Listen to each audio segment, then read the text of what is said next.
Hello everyone, welcome back to my channel. मैं अनंता आप सभी का स्वागत करती हूँ। फ्रेंड्स, आज मैं बिहार बीपीएससी ने जो प्रीवियस ईयर पेपर्स का मैं सीरीज़ स्टार्ट की हूँ जो कि बीपीएससी ने पूछे हैं। तो आज साइंस का है और क्लास 4 है साइंस की, मतलब चौथी क्लास है जो कि बीपीएससी ने क्वेश्चंस पूछे हैं। ठीक है, तो आप अगर थ्योरी भी पढ़ रहे हैं तो साथ साथ प्रैक्टिस भी देखते जाइए कि किस तरह से क्वेश्चंस पूछे जाते हैं। ठीक, बीपीएससी ने किस तरह से क्वेश्चन पूछे हैं, क्या पता रिपीट कर दे साइंस का क्वेश्चन।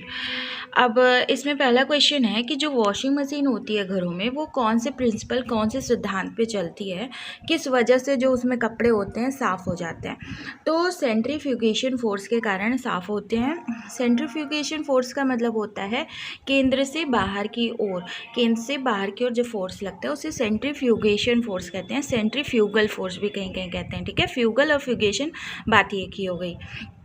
और अगर सेंट्रीपिटल फोर्स क्या होता है, सेंट्रीपिटल फोर्स होता है बाहर से अंदर, सेंट्रीपिटल फोर्स बाहर से अंदर, लेकिन यहाँ पे आंसर क्या होगा, सेंट्रीफ्यूगेशन फोर्स। ठीक, नेक्स्ट क्वेश्चन है इसमें, इसका आप ये डिस्क्रिप्शन पढ़ लीजिएगा, आपको ये पीडीएफ मिल जाएगी मेरे फतेह इंग्लिश अकेडमी 6 सेम नाम के टेलीग्राम चैनल पे। इसमें नेक्स्ट क्वेश्चन है, the speed of light will be minimum, मतलब कि जो प्रकाश की जो गति है वो सबसे ज़्यादा कम किस में रहेगी, सबसे कम किस में रहेगी, तो प्रकाश की गति सबसे कम रहती है ग्लास में, मतलब कांच में। ठीक, तो ये प्रकाश की गति होती कितनी है निर्वात में, मतलब वैक्यूम में, क्योंकि वैक्यूम में सबसे ज़्यादा होती है। कोई भी ऐसे रास्ते में कोई ऑब्स्ट्रक्शन रहता नहीं, रास्ते में कोई रुकावट तो रहती नहीं, तो प्रकाश बहुत आराम से जाता है। तो कितना है वैक्यूम में, मतलब निर्वात में प्रकाश की चाल 3 × 10⁸ मीटर पर सेकेंड, ये पूछा जाता है। ठीक, और एक बात और ध्यान रखिए, अगर यहाँ पे साउंड की बात आ गई ना, साउंड की बात आ गई, तो साउंड जो है वैक्यूम में नहीं चलता है। एक क्लास थी, मैंने बहुत पहले केवीएस का लिया था, उसमें साउंड बताया था कि साउंड की प्रॉपर्टी बताई थी कि उसमें क्या था कि मैंने ये बताया था कि साउंड किस तरह से उसको मीडियम चाहिए ट्रैवल करने के लिए। तो अगर मीडियम नहीं होगा, साधन नहीं होगा, तो साउंड ट्रैवल करके नहीं जाएगा। ठीक, नेक्स्ट क्वेश्चन है इसमें, which of the following is not a vector quantity, मतलब कि सदिश राशि कौन सी नहीं है। तो वेक्टर क्वांटिटी जो नहीं होगी वो स्केलर होगी। तो स्केलर वही होती है जिसमें सिर्फ मैग्नीट्यूड होता है। मैग्नीट्यूड मतलब होता है परिमाण। ठीक है, हिंदी मीडियम वाले डरेंगे नहीं, और क्योंकि इसमें हिंदी और इंग्लिश दोनों बाइलिंगुअल है। और चलिए ठीक है, तो इसमें पूछ रहा है कि कौन सी राशि ऐसी है जो वेक्टर नहीं है। वेक्टर नहीं है मतलब स्केलर है। तो स्केलर क्या होता है, स्पीड होता है। ठीक है, स्पीड होता है स्केलर, और वेलोसिटी क्या होता है, वेक्टर क्वांटिटी। टॉर्क क्या होता है, वेक्टर क्वांटिटी, और डिस्प्लेसमेंट भी वेक्टर होता है, क्योंकि इन तीनों में क्या होता है ना, इन तीनों में आपको मैग्नीट्यूड के साथ साथ दिशा भी बतानी होती है, डायरेक्शन भी बतानी होती है। ठीक है, नेक्स्ट है, यदि धरती की घूमने की गति, मतलब जो घूर्णन होती है, बढ़ा दी जाए तो भूमध्य रेखा पर पिंड का वजन क्या होगा, मतलब किसी भी बॉडी का जो इक्वेटर पे क्या होगा उसका वेट। अगर ये पृथ्वी है और पृथ्वी का ये बीच से एक्सिस है, और पृथ्वी इस तरह से बहुत ज़ोर ज़ोर से अपने एक्सिस के अकॉर्डिंग, मतलब अराउंड घूम रही है। ठीक है, तो एक्सिस के जब अबाउट घूमते घूमते क्या होगा कि इसका जो ये भूमध्य रेखा वाला पार्ट है ना, इक्वेटर है ना, इस पे क्या होगा, उस बॉडी का वेट। ठीक है, बॉडी का वेट क्या होगा, तो बॉडी का वेट क्या होगा, घट जाएगा। ठीक है, अगर बहुत तेज़ी से ये पृथ्वी घूम। Who is the first person to define speed.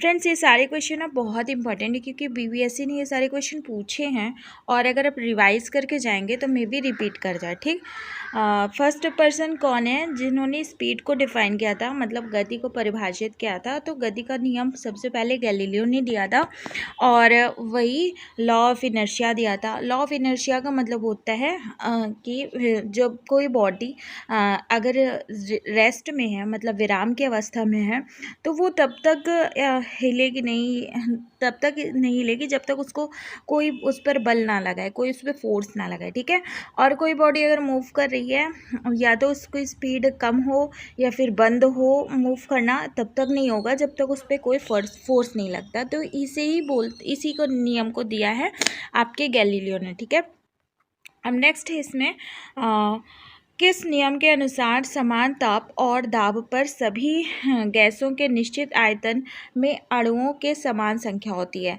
तो अणुओं की समान संख्या होती है एवोगैड्रो लॉ। एवोगैड्रो लॉ क्या होता है कि एक मोल में कितने मॉलिक्यूल्स होते हैं?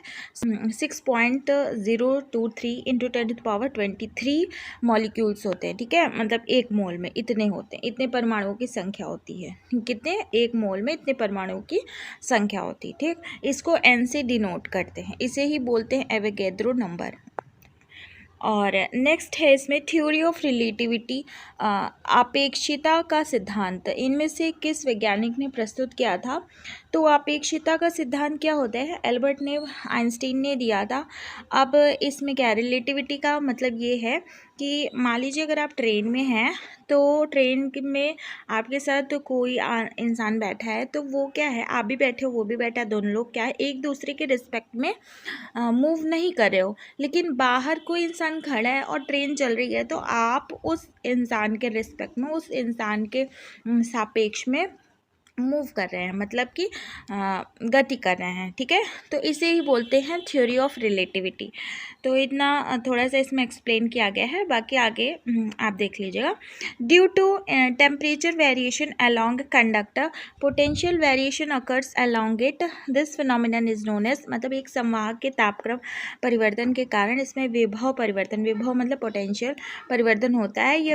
इस घटना को क्या कहते हैं? तो इसको बोलते हैं थॉमसन इफेक्ट। थॉमसन इफेक्ट में क्या है, कैसे है? ठीक है, तो अगर किसी तार के सिरे पर तापों को नियत रखकर तार के बीच वाले भाग को बढ़ाया जाए, मतलब ऐसे तार है और यहाँ पे इसको गर्म किया जाए, ठीक है, बीच वाले भाग को, और इसके साथ हम क्या करते हैं, इसमें जो इलेक्ट्रिक करंट फ्लो करवाते हैं इसी तार में, और तार का जो पहला सिरा क्या होता है ना, ठंडा हो जाता है, जहाँ से इलेक्ट्रिक करंट फ्लो करेगा ठंडा हो जाएगा और दूसरा सिरा क्या होगा, गर्म हो जाएगा। ठीक है, अगर इस तरह से फ्लो करेगा, और यही अगर अपोजिट डायरेक्शन कर देते हैं तो ठंडा गर्म भी एक दूसरे के साथ आपस में बदल जाता है। तो इसे ही बोलते हैं थॉमसन इफेक्ट। ठीक है, थॉमसन इफेक्ट इसे ही बोलते हैं। नेक्स्ट इसमें what type of lens is used in magnifying glass. तो मैग्नीफाइंग ग्लास में कौन सा लेंस यूज होता है? उत्तल लेंस। ठीक है, उत्तल लेंस यूज होता है। नेक्स्ट इसमें अब इसके बारे में कुछ लिखा हुआ है, इसको आप देख लीजिएगा, इसको मैं आपको टेलीग्राम पे भी दे दूंगी। तो paramagnetic theory of magnetism applies to, मतलब चुंबकत्व का अनुचुंबकीय सिद्धांत निम्न में से किसके द्वारा प्रदर्शित किया जाता है? देखिए, कुछ ऐसे तत्व होते हैं ना जिसमें हमेशा तो वो चुंबकीय नहीं होता है, कैरेक्टरिस्टिक्स नहीं होती है, लेकिन कुछ टाइम के लिए आ जाती है। ठीक है, तो कौन सा है? प्लैटिनम। ठीक है, प्लैटिनम।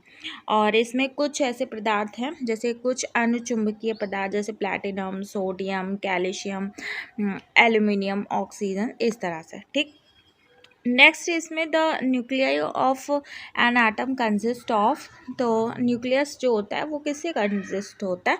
तो न्यूक्लियस कंसिस्ट होता है प्रोटॉन न्यूट्रॉन से। तो न्यूक्लियस के अंदर प्रोटॉन और न्यूट्रॉन ही होता है, और इलेक्ट्रॉन जो होता है वो बाहर होता है। ठीक है,